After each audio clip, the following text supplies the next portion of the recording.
नमस्ते अस्तु भगवन् विश्वेश्वराय महादेवाय त्र्यम्बकाय त्रिपुरान्तकाय त्रिकालाग्निकालाय कालाग्निरुद्राय नीलकण्ठाय मृत्युञ्जयाय सर्वेश्वराय सदाशिवाय श्रीमन्महादेवाय नमः।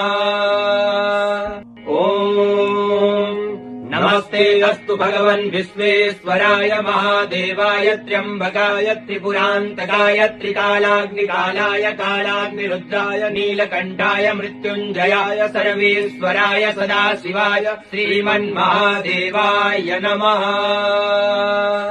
ॐ नमस्ते अस्तु भगवन् विश्वेश्वराय महादेवाय त्र्यम्बकाय त्रिपुरान्तकाय त्रिकालाग्निकालाय कालाग्निरुद्राय नीलकण्ठाय मृत्युञ्जयाय सर्वेश्वराय सदाशिवाय श्रीमन्महादेवाय नमः।